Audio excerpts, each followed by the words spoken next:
Hello and welcome to Between the Pillars. Today I will talk about the 31st path, the perpetual intelligence, illustrated by Tarot card 20 called Judgement. The 31st path connects Hod and Malkuth, which is the intellect, Hod, and the brain, Malkuth.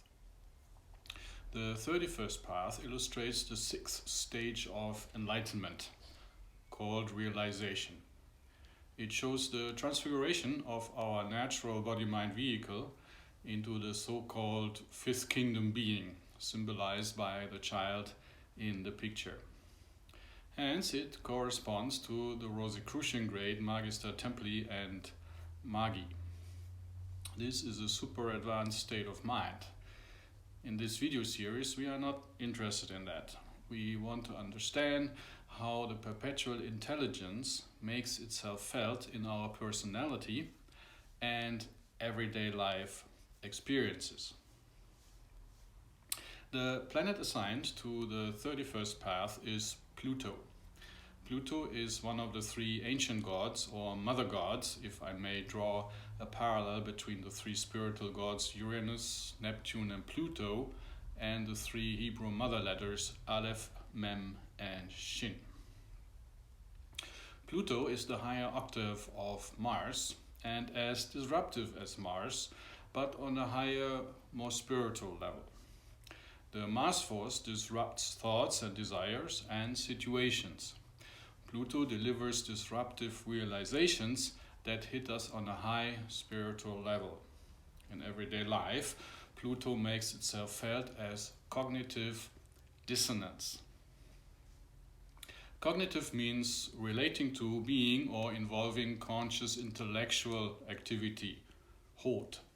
Cognitive dissonance is a mental discomfort that results from having two conflicting thoughts. For example, the conflict between the right to freedom of choice, that's one thought, and the right to euthanasia, another thought. In this case, we are dealing with the conflict of two moral thoughts.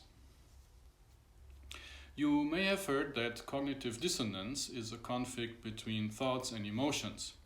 For example, the thought, I need to diet, and the appetite for donuts. This is not true cognitive dissonance. It resembles cognitive dissonance because the appetite for donuts may hijack the intellect, who will then rationalize why it is still acceptable to eat a donut while dieting. The thought, I need to diet, conflicts with the intellect's rationalization of the appetite. The lower part of Tarot card 20 is occupied by a man, a woman, and a child who have gray skin. Gray symbolizes wisdom and the reconciliation of pairs of opposites.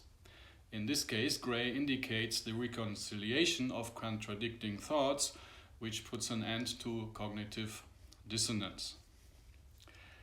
There are two ways of how we arrive or get into contradicting thoughts. First, we were told contradicting concepts or beliefs. Famous example, religion versus science. Second, experiences contradict what we were told. In the first case, we eventually decide which concept prevails. For example, that science prevails over religion. That does not mean we need to give up religion altogether, since religion deals with affairs and realities outside the scientific context, for example, God. Scientists can believe in God without inviting cognitive dissonance. In the case experiences contradict what we were told, we may enter a so-called faith crisis. Technically, a faith crisis is a simple thing. It occurs when that which is shown to us, which is experience, contradicts that which we were told or which we learned.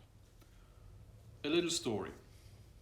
It's 8 p.m. and Pastor Paul is watching TV in his living room.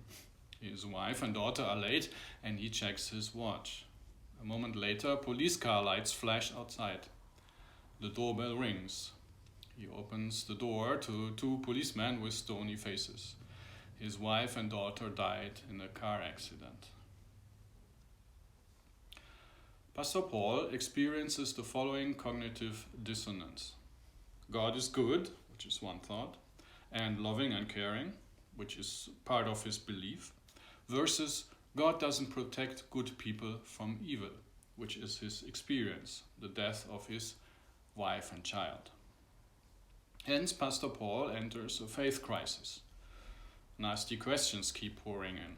Did God betray me? Why does God tolerate bad things or even evil? Is God who he says he is? Paul's faith will inevitably deteriorate because experience of the cruel loss of his wife and daughter prevail over catechism. Experiences are unrelenting and undeniable proofs of what is real.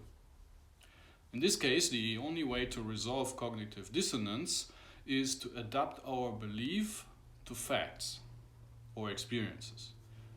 We are used to adapting our theories to facts and do this a few thousand times in a lifetime.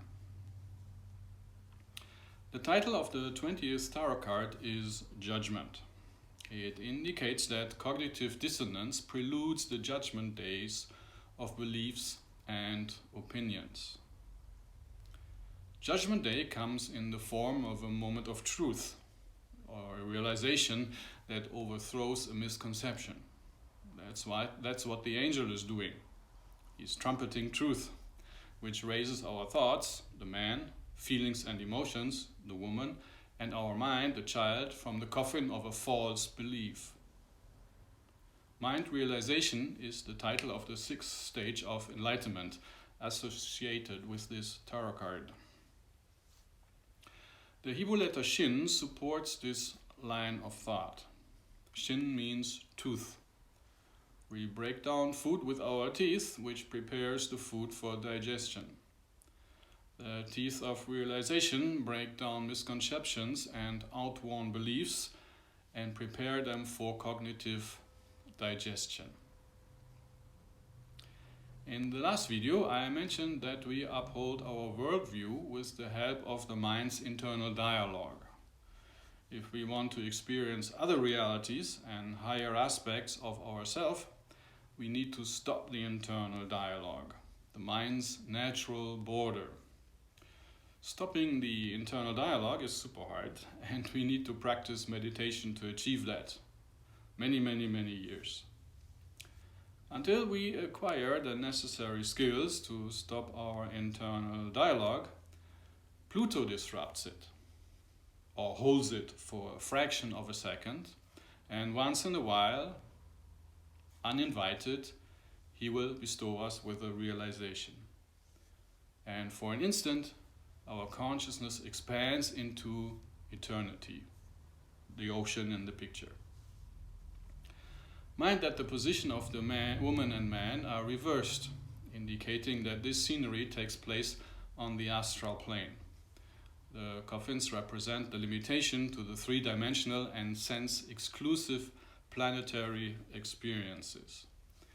As mentioned in the previous video, the internal dialogue is symbolized by the river that proceeds from the High Priestess, flows through the Empress Garden, passes by the Emperor, and separates the city from the chariot in the 7th tarot card. If we can still the internal dialogue, and sometimes Pluto does that for us, we expand into the 4-dimensional astral universe, the ocean shown in the tarot card. As mentioned, Pluto is a spiritual planet. He likes to send realizations our way that remind us that there are other realities and higher unknown aspects of ourself. Mere planetary experiences like power, wealth, fame, and excitement are the coffins that keep our minds limited to planetary experiences. There's nothing wrong per se with the coffin of planetary experiences. It's fun, for a while, and it tempers our self-consciousness, thus playing a role in the scheme of things.